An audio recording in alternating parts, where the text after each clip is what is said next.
মহাভারতের এক পবিত্র মাটি, যেখানে প্রতিটা পদক্ষেপেই তৈরি হয়েছিল এক একটা ইতিহাস। সেখানেই দাঁড়িয়েছিল এমন একজন মানুষ যিনি জন্মের কারণে ছিলেন তুচ্ছ, কিন্তু কর্মে হয়ে উঠেছিলেন মহান। যার শিরায় ছিল রাজরক্ত, কিন্তু হৃদয় ছিল মাটির গন্ধ। যার সম্পূর্ণ জীবন ছিল একটা অভিশাপ, কিন্তু মৃত্যু ছিল একটা মহাকাব্য। এমনকি মৃত্যুর শেষ মুহূর্ত যার হাত থেকে কেউ খালি ফিরে যায়নি, সেই হলো মাতা কুন্তির গর্ভে সূর্যদেবের আশীর্বাদে জন্ম কর্ণ।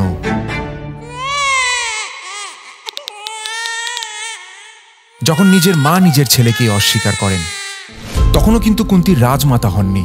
একদিন যখন মহর্ষি দুর্বাসা কুন্তির অসীম সেবা আর ভক্তিতে প্রসন্ন হন, তখন তিনি তাকে এক দিব্য মন্ত্র দান করেন। ঋষি বলেন, এই মন্ত্রের দ্বারা তুমি যে কোনো দেবতাকে আহ্বান করতে পারবে, আর সেই দেবতা তোমাকে আশীর্বাদ স্বরূপ একটি সন্তানের বর দেবে। প্রচন্ড কৌতূহলী কুন্তি দুর্বাসার এই মন্ত্র আদেও কাজ করে কিনা জানার জন্য মনে মনে সূর্যদেবকে স্মরণ করেন।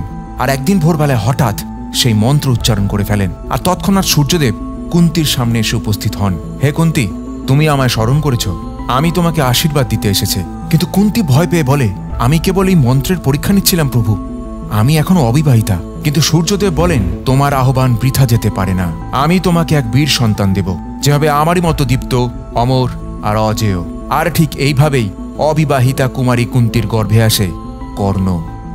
অবিবাহিত অবস্থায় সন্তান লাভ করার পরে কুন্তির মনে অনেক রকম প্রশ্ন জেগে ওঠে। কোন পরিচয় সে তার সন্তানকে বড় করবে, সমাজ কিভাবে তাকে মেনে নেবে, আর এই সন্তানের জন্য তাকে হয়তো ভবিষ্যতে অনেক লাঞ্ছনা সহ্য করতে হতে পারে।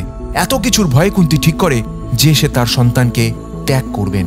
আর কুন্তি সেই সদ্যজাত শিশুকে একটা সাদা কাপড়ে মুড়ে নদীতে ভাসিয়ে দেয়। এর থেকে এটা পরিষ্কার যে জন্মের শুরু থেকে, কিংবা বলতে পারেন জন্মের আগে থেকেই, কর্ণের সঙ্গে অন্যায়টা শুরু হয়ে যায়। পারদর্শী কিন্তু শিক্ষা থেকে বঞ্চিত কুন্তি তার নিজের ছেলেকে ত্যাগ করে দেওয়ার পরে কর্ণকে বড় করে তোলেন রাধা আর অধিরথ, যিনি ছিলেন একজন সারথী।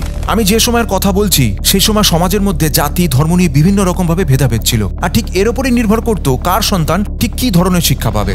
আর এই কারণবশতই গুরু দ্রোণাচার্য কর্ণকে শিক্ষা দিতে রাজি হন না, কারণ তিনি কেবল রাজ পরিবারের সন্তানদেরই এই ধরনের শিক্ষা দিয়ে থাকেন। কর্ণের বঞ্চনার দিন তো সবে শুরু হলো। শিক্ষার জন্য মিথ্যের আশ্রয়। মহাভারতের যুগে যে শুধু মল্লযুদ্ধ হতো এমনটাও কিন্তু নয়। একজন পারদর্শী যোদ্ধা হতে গেলে তাকে সব ধরনের অস্ত্র, বিশেষ করে নিপুণ তীরন্দাজ হওয়াটা ছিল একটা অনেক বড় পরীক্ষা। আর এদিকে কর্ণ খুব ভালো করে জানতো সে সময় দ্রোণাচার্যের গুরু পরশুরাম ছিল তীরন্দাজের মোক্ষম শিক্ষক, আর তার সাথে এটাও যে তিনি শুধু ব্রাহ্মণদের এই শিক্ষা দিয়ে থাকেন। যুদ্ধবিদ্যা শেখার অদম্য তাগিদে নিজে একজন ক্ষত্রিয় হয়েও ব্রাহ্মণ পুত্র সেজে পরশুরামের কাছে এই শিক্ষা নিতে যান। কিন্তু গুরু পরশুরাম লক্ষ্য করেন অন্য ছাত্রদের তুলনায় কর্ণ খুব অল্প সময় যুদ্ধবিদ্যার বিভিন্ন বিষয় অনেক পারদর্শী হয়ে উঠছিল। গুরু হিসেবে পরশুরাম অনেক খুশি হয়েছিলেন। কিন্তু হঠাৎ একদিন পরশুরাম কর্ণের কোলে মাথা রেখে ঘুমোচ্ছিলেন। ছোট্ট একটা বিচ্ছু এসে কর্ণের উরুত দংশন করলো। কর্ণ তীব্র যন্ত্রণায় কাঁপছিল, রক্ত গড়িয়ে পড়ছিল, কিন্তু কর্ণ এক ফোঁটাও নড়েনি যাতে পরশুরামের ঘুম না ভেঙে যায়। কিন্তু যখন পরশুরাম নিজে জেগে উঠে দেখলেন যে কর্ণর পা রক্তে ভরে গেছে, তখন সে অবাক হয়ে বলল, একজন ব্রাহ্মণ হয়ে এত সহ্য শক্তি, এত ব্যথায় তুমি কাঁপলে না? তারপরেই তিনি ধ্যান করে জানতে পারলেন কর্ণ কোনো ব্রাহ্মণ নয়, সে একজন ক্ষত্রিয়। আর সেটা জানার পরেই পরশুরাম রাগে আর ব্যথায় বললেন, তুমি আমায় মিথ্যে কথা বলেছিলে কর্ণ, এই কারণে আমি তোমায় অভিশাপ দিলাম। যেদিন জীবনে তোমার সব থেকে বড় যুদ্ধ আসবে, সেই দিনই তুমি আমার শেখানো ব্রহ্মাস্ত্রের মন্ত্র ভুলে যাবে। দক্ষ হয়েও বঞ্চিত।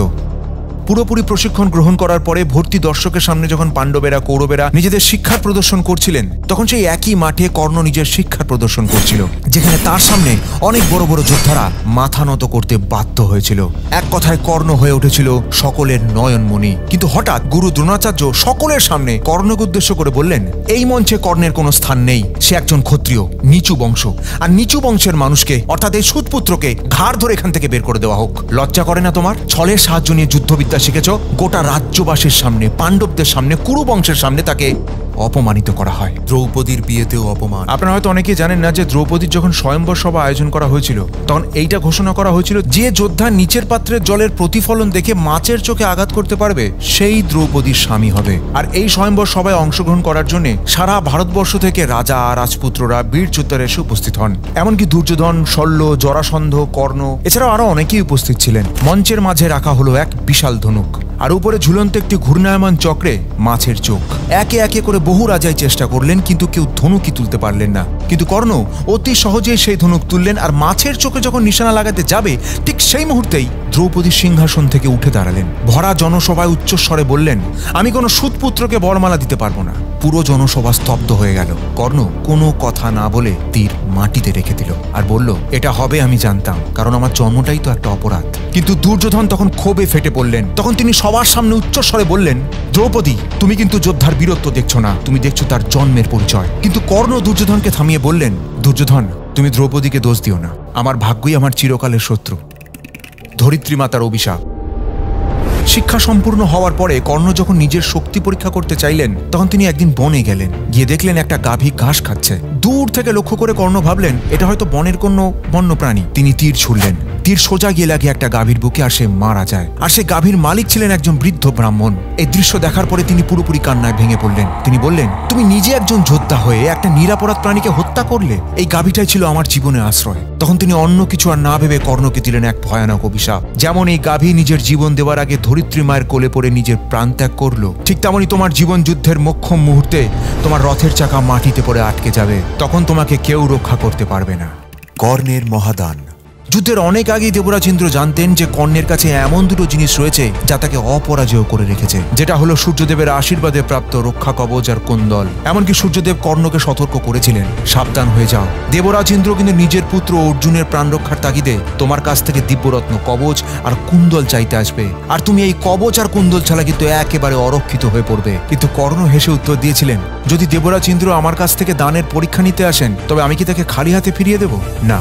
কর্ণ নিজের হাতে শরীর থেকে রক্ষা কবচ আর কুণ্ডল খুলে দেয়। তিনি তার সেই রক্তমাখা দান ইন্দ্রকে দিলেন আর বললেন, দান যদি দান হয় তবে তার নিঃস্বার্থ হতে হবে। ইন্দ্র কর্ণের এই দান দেখে অভিভূত হলেন, আর তার প্রতিদান স্বরূপ কর্ণকে দিলেন বজ্র শক্তি, অর্থাৎ শক্তি অস্ত্র, যা তিনি তার জীবনে শুধুমাত্র একবারই ব্যবহার করতে পারবেন। কুন্তির বচন। যুদ্ধের ঠিক আগে কুন্তি কর্ণের সামনে এসে সত্য স্বীকার করে, তুমি হয়তো জানো না, আমি তোমার মা, আমি তোমার জগৎধাত্রী, তুমি পাণ্ডবদের বড় ভাই। তখন কর্ণ বলে, মা, আজকে আপনি আমার সামনে এসেছেন, আমি সারা জীবন শুধু আপনার ছায়া খুঁজেছি। জগৎ সংসার যখন আমাকে সুতপুত্র বলেছে, তখন আপনি কোথায় ছিলেন? কুন্তি চোখে জল নিয়ে মিনতি করে বলে, বাবা, তুমি যুদ্ধ করো না, তুমি দয়া করে পাণ্ডবদের পাশে চলে এসো।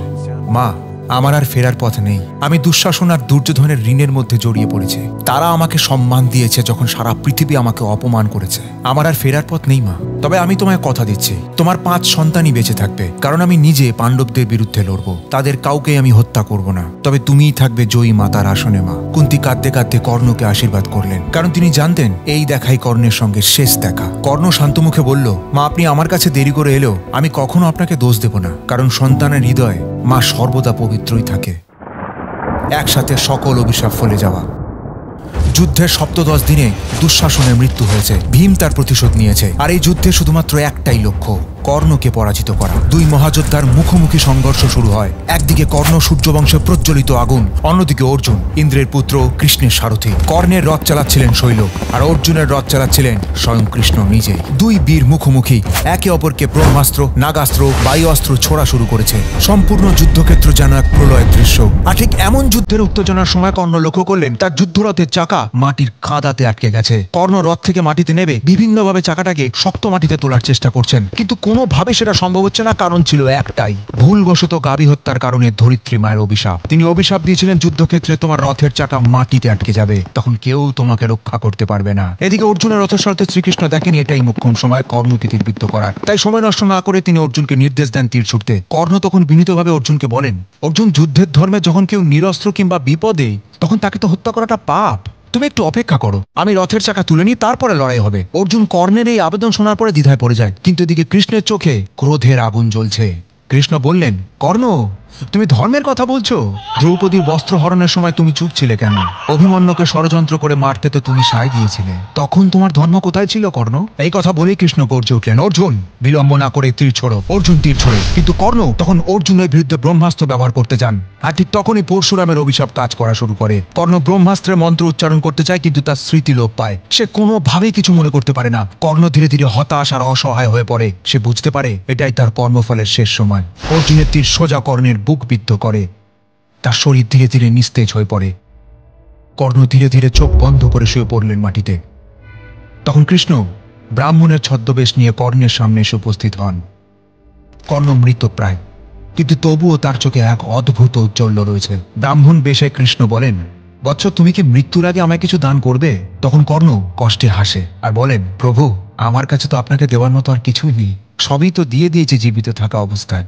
সোনা, মাটি, অশ্ব, বর্ম, এমনকি জীবনটাও। এখন কিছুই আর অবশিষ্ট নেই। ব্রাহ্মণ আবার বলেন, তোমার দাঁতে যে সোনার দন্ত রয়েছে সেটা কি আমায় দেবে? বিশ্বাস করুন, কর্ণ তখনও দ্বিধা করেননি। রক্তমাখা আঙুল দিয়ে নিজের দাঁত খুলে দিলেন, তবুও তার চোখে শান্তি। তখন কৃষ্ণ নিজের আসল রূপ ধারণ করলেন আর কর্ণকে দেখালেন বিষ্ণুর রূপ। বললেন, তুমি সত্যিই দানবীর।